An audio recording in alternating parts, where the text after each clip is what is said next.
Breaking news, the dawn of deception. The sky over eastern Ukraine was supposed to be quiet, but just after dawn, it exploded, not with the familiar sounds of war, but with something new. Massive explosions lit up the horizon as rockets failed spectacularly in midair, falling back to Earth in a shower of fire and metal.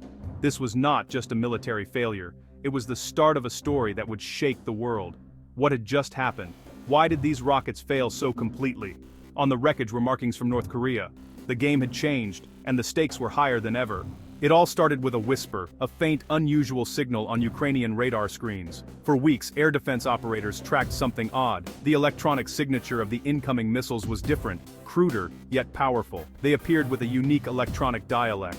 The alarms sounded, but the threat felt alien. Operators logged every detail, building a library of this new enemy. The mystery deepened with each new launch.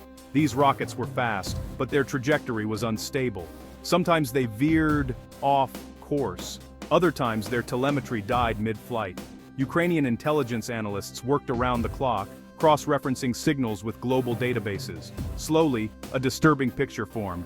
The signal's echo technology, seen only in North Korean military parades. Confirmation came from a trusted informant. North Korea had secretly sold a large batch of its newest ballistic missiles to Russia. The rockets, called the Hwasong-X, were designed for export, meant to give Russia a new edge. For Ukraine, this was a nightmare scenario. Their air defenses were already stretched thin. The addition of hundreds of North Korean rockets could tip the balance. The government knew it could not simply shoot down every missile. They needed a different solution, one that was bold, innovative, and completely unexpected. The clock was ticking.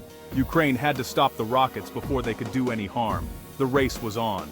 The deal was signed in the dead of night, far from the eyes of the world. Russian and North Korean officials finalized an agreement. Russia, desperate for more firepower, turned to North Korea. The price, $700 million for several hundred Hwasong-X ballistic missiles.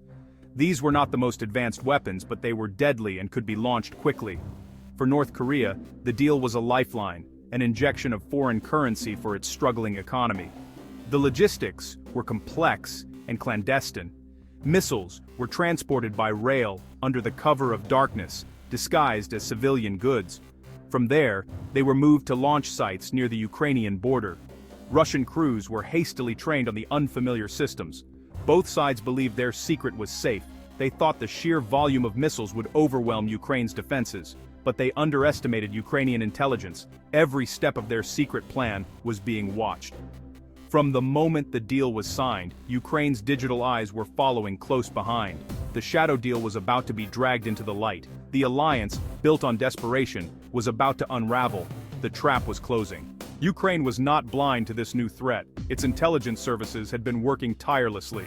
A specialized cyber warfare unit, Group 99, gained access to North Korea's military communications. They exploited vulnerabilities in outdated software, navigating digital traps and firewalls. Through this back door, they intercepted messages, read technical manuals, and learned everything about the Hwasong-X missile. Most importantly, they discovered its weaknesses. The missile's guidance system used a commercial GPS chip, and its flight control software had unpatched bugs. These were the cracks Ukraine would use to break the system apart. Meanwhile, signal intelligence teams tracked the physical movement of the missiles. They monitored radio frequencies from trains and convoys, building a complete picture of the enemy's logistics. All this data was fed into a central command center. Analysts combined cyber and signal intelligence, knowing both the missile's flaws and its location. This gave Ukraine an unprecedented advantage. They could now shape the battlefield before the first shot was fired. This fusion of intelligence was the foundation for their next move. North Korea's weapons were about to become worthless junk. The stage was set for a new kind of warfare. With a complete picture of the threat, Ukraine's top command authorized Operation Polar Flame. The mission neutralized the North Korean missiles and exposed the secret arms deal. The plan was not about a massive counterattack, but an intelligence-driven mission. Cyber warfare would sabotage the missiles internally. Air defense would guide the failing rockets into empty, pre-designated kill zones. Group 99 subtly altered the targeting software on the Hwasong-X rockets. Tiny errors were introduced into the guidance and fuel management systems. Dormant until launch, Ukraine's air defense forces were instructed not to intercept, but to use radar to nudge the compromised rockets. By broadcasting specific frequencies, they could exploit the software bugs, sending the missiles into uncontrolled spins. The goal: make them fall harmlessly in unpopulated areas for recovery. The trap was set. All they had to do was wait. The world would soon see the results. The operation was about to begin. The countdown had started. Group 99's work was like surgery from 1,000 miles away. Their digital ghosts slipped through North Korea's networks, targeting the Hwasong-X missile program's master code. They made tiny adjustments, loosening a single critical screw. The fuel regulation algorithm was tweaked to overheat the engine mid-flight. The guidance system was altered to miscalculate its position, causing massive deviation. These bugs were invisible during pre-flight checks. The sabotage was dormant, activating only under the stress of launch. The genius bypassing physical security, attacking the weapon from the inside out. The final touch was a hidden beacon function. In the missile's final moments, it would broadcast encrypted telemetry data. Flight path, diagnostics, serial number. This was Ukraine's insurance policy, not just wreckage, but the missile's own dying words, the perfect evidence. The digital trap was complete. Now, it was time for the missiles to fly. The dawn of October 23, 2025, was the moment of truth. Russian forces launched a massive volley of Hwasong-X missiles at Ukrainian cities. Operation Polar Flame was activated. As the missiles climbed, the hidden software bugs came to life. The first signs of trouble appeared minutes into flight. Missiles began to wobble, their trajectories erratic. Ukrainian air defense units flooded the air with specific radio frequencies, targeting the compromised guidance systems. The rockets, now hopelessly lost, began to tear themselves apart. Some exploded in fireballs, others tumbled back to Earth. A multi-million-dollar missile barrage was neutralized without a single Ukrainian interceptor fired. The rockets fell into empty fields and forests, pre-selected zones secured by Ukrainian special forces. Recovery teams moved in, gathering fragments and searching for proof of North Korean origin. They found circuit boards, manufacturing stamps, and serial numbers matching Group 99's intelligence. Most importantly, they found Korean characters beneath Russian camouflage. The trap had worked and delivered perfect evidence. Ukraine now held the wreckage of Russia's and North Korea's secret deal. The world was about to see the truth.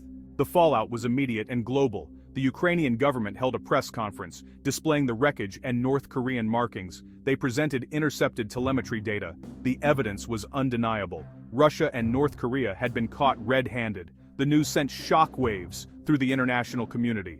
For Russia, it was a moment of profound embarrassment. Their new superweapon had failed, their secret deal exposed. Moscow issued angry denials, but the proof was overwhelming.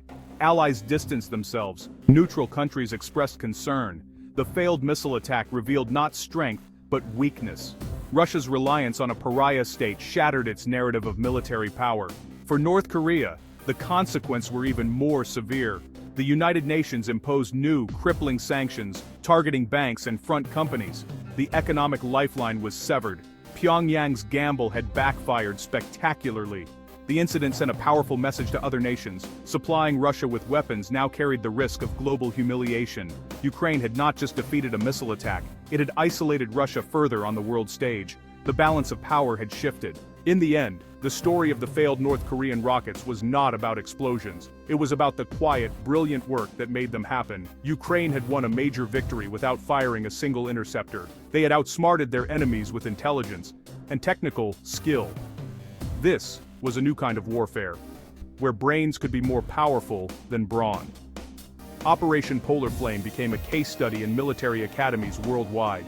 It showed how a smaller nation, equipped with modern intelligence tools, could stand up to larger adversaries. Cyber warfare was now a core component of national defense. Ukraine had turned defense into a proactive weapon of information. The global perception of the war shifted. Ukraine was now seen as a sophisticated, innovative military power.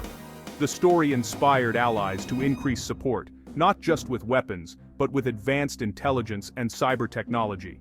Victory in modern conflict is about timing, precision, and intelligence. Ukraine had mastered this new art of war, shining a light on its resilience and ingenuity.